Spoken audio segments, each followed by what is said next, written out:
అందరికీ నమస్కారం. నేను సాయి. పోక్సో చట్టం రాకన్న ముందు చిన్నపిల్లల మీద చాలా లైంగిక దాడులు, నేరాలు ఎన్నెన్నో జరిగాయి. పోక్సో చట్టం వచ్చిన తర్వాత చిన్నపిల్లల మీద చెయ్యి వేయాలంటే వణుకు అని చెప్పొచ్చు. ఎందుకంటే పోక్సో చట్టం అంత స్ట్రిక్ట్గా ఉంటుంది. అసలు పోక్సో చట్టం ఎప్పుడు వచ్చింది, పోక్సో చట్టంలో ఉన్న ముఖ్య ఉద్దేశాలు ఏంటి, అసలు మొత్తం ఈ వీడియోలో డీటెయిల్గా చూద్దాం.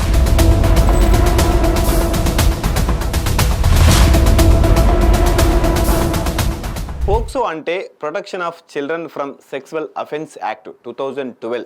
ఇది భారతదేశంలో పిల్లలపై జరిగే లైంగిక నేరాలను అరికట్టేందుకు రూపొందించిన ప్రత్యేకమైన చట్టం.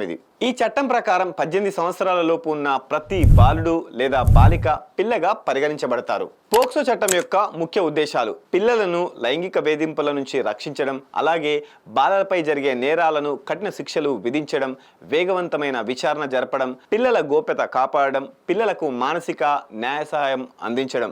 అలాగే పోక్సో చట్టంలోని ముఖ్య సెక్షన్లు: సెక్షన్ 3 పెనిట్రేటివ్ సెక్సువల్ అసాల్ట్, పిల్లలపై బలవంతంగా లైంగిక దాడి చేయడం. దీనికి ఎలాంటి శిక్షలు ఉంటాయంటే కనీసం 10 సంవత్సరాల జైలు, జీవిత ఖైదు వరకు, అలాగే జరిమానా కూడా ఉంటుంది.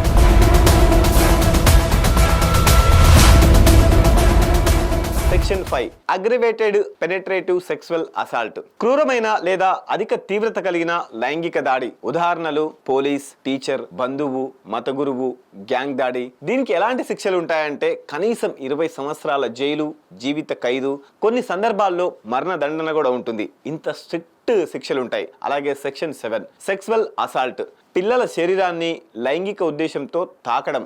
దీనికి కూడా దారుణాతి దారుణమైన శిక్ష ఉంటుంది. 3 సంవత్సరాల నుంచి 5 సంవత్సరాల వరకు జైలు, అలాగే జరిమానా ఉంటుంది. సెక్షన్ 11 సెక్సువల్ హరాస్మెంట్, లైంగిక వేధింపులు చేయడం. ఉదాహరణ: అసభ్య వ్యాఖ్యలు, అశ్లీల మెసేజ్లు, ఫోటోలు పంపడం, ఫాలో చేయడం. మన సోషల్ మీడియాలో చూస్తాం. చాలా వరకు చేసే ప్రతి చిన్న విషయం కూడా మైనర్ అయితే మాత్రం మీ అందరూ చాలా జాగ్రత్త ఉండాల్సిందే. 3 సంవత్సరాల వరకు జైలు శిక్ష, అలాగే భారీ జరిమానా కూడా ఉంటుంది. సెక్షన్ 13 చైల్డ్ పోర్నోగ్రఫీ, పిల్లల అశ్లీల చిత్రాలు, వీడియోలు తయారు చేయడం, అలాగే వీడియోల్ని చేయడం. దీనికి శిక్ష ఎలా ఉంటుందంటే 5 సంవత్సరాల వరకు జైలు ఉంటుంది. పునరావృతం అయితే మరింత కఠిన శిక్ష ఉంటుంది. పోక్సో చట్టంలో ముఖ్యమైన నిబంధనలు ఏంటంటే పిల్లల గోప్యత, బాధిత పిల్ల పేరు, అలాగే ఫోటో, చిరునామా, స్కూల్ వివరాలు ఎక్కడ వీటిని మీడియా బయట పెట్టకూడదు. అలాగే మహిళా పోలీస్ ద్వారా స్టేట్మెంట్ తీసుకోవాలి. పిల్లల స్టేట్మెంట్ సాధ్యమైనంత వరకు మహిళా పోలీసులు తీసుకోవాలి. పిల్లలకు అనుకూల వాతావరణం కల్పించాలి. ఇంట్లో లేదా సురక్షిత ప్రదేశంలో విచారణ చేపట్టాలి. కోర్టులో భయపడకుండా ప్రత్యేకమైన ఏర్పాట్లు చేయాలి. అలాగే స్పెషల్ కోర్టులను కూడా తయారు చేయాల్సి ఉంటుంది. పోక్సో కేసులను ప్రత్యేకమైన కోర్టులు ఉంటాయి. అలాగే మ్యాండేటరీ రిపోర్టింగ్, పిల్లలపై లైంగిక నేరం తెలిసిన సమాచారం ఇవ్వకపోతే కూడా శిక్ష ఉంటుంది. పోక్సో చట్టంలో ఎఫ్ఐఆర్ ఎలా నమోదు చేస్తారు? పోలీస్ స్టేషన్లో ఫిర్యాదు, ఎఫ్ఐఆర్ నమోదు, మెడికల్ పరీక్ష, పిల్ల స్టేట్మెంట్, ఛార్జ్ షీట్, ప్రత్యేక కోర్టులో విచారణ జరపాలి. పోక్సో కేసుల్లో బెయిల్, పోక్సో కేసుల్లో కోర్టు చాలా జాగ్రత్తగా బెయిల్ ఇస్తుంది. బాధిత పిల్ల భద్రత ముఖ్యంగా పరిగణిస్తారు. తీవ్రమైన సెక్షన్లలో బెయిల్ కష్టం. అలాగే పోక్సో చట్టం 2019 సవరణలు. 2019లో చట్టం మరింత కఠినతరం చేశారు. కొత్త మార్పులు తీసుకొచ్చారు. చైల్డ్ పోర్నోగ్రఫీపై కఠినమైన శిక్షలు, తీవ్రమైన కేసుల్లో మరణదండన అవకాశం ఉంటుంది. డిజిటల్ నేరాలపై చర్యలుంటాయి.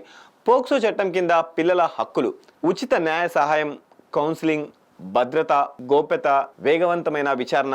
అలాగే ముఖ్యంగా దీంట్లో ముఖ్య గమనిక ఏంటంటే పోక్సో కేసుల్లో ఆరోపణలు వచ్చిన ప్రతి వ్యక్తి తప్పనిసరిగా దోషి అన్నది కాదు. కోర్టు విచారణ తర్వాతే తుది నిర్ణయం ఉంటుంది. బాధిత పిల్లల గోప్యతను కాపాడడం ప్రతి ఒక్కరి బాధ్యత. సో గైస్, చూశారు కదా పోక్సో చట్టంలో ఉన్న సెక్షన్లు, శిక్షలు చాలా దారుణాతి దారుణమైన శిక్షలు ఉంటాయి. ఎందుకంటే లైఫ్ పడితే ఒక్కొక్కసారి జైలుకి పోయిన తర్వాత మళ్ళీ బయటకు వచ్చే ఛాన్సే ఉండదు. ఎందుకంటే చిన్నపిల్లలపై అంత స్ట్రిక్ట్ గా ఉంటే తప్ప ఇప్పటికీ లైంగిక దాడులు ఎన్నో పేపర్లో చూస్తున్నాం. ఎన్నో దారుణాలు, ఘోరాలు చూస్తున్నాం.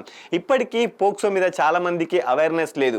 అమ్మాయి కనిపిస్తే చాలు మాట్లాడేద్దాం అనుకుంటే 18 ఏళ్ల లోపు ఉన్న మైనర్ అయితే మీ దూల తీరిపోతుంది. నిజంగా చెప్తున్నా, మైనర్ ఆ అమ్మాయి ఆ మైనరా మేజరా అనేది తెలుసుకోకుండా లవ్ చేయడం కూడా తప్పే. లవ్ అన్న పేరుతో 16 ఏళ్ళ అమ్మాయిని 15 ఏళ్ళ అమ్మాయిని లవ్ లోకి దింపడం, మీరు గొడవపడడం, ఉన్నంతసేపు బాగుండడం, తర్వాత పోక్సో యాక్ట్ కింద మీ మీద సరైన కేసు పెట్టిందా లైఫ్. మనం ఇప్పటివరకే యూట్యూబ్ లో వీడియోలు చేసి ఒక అబ్బాయి ఇప్పటికీ లైఫ్ పడింది అంటే 20 ఏళ్ళు జైలు శిక్ష పడింది. ఇలా చాలా చూసుకుంటే మాత్రం పోక్సో యాక్ట్ భయపడి అమ్మాయి మేజరా మైనరా అనేది పరిశీలించుకొని ప్రేమించడానికి స్కోప్ ఉంటేనే ప్రేమించాలి తప్ప, లేదంటే ఇలాంటి కేసుల్లో ఇరుక్కుంటే లైఫ్ లాంగ్ జైల్లో ఉండాల్సి వస్తుంది.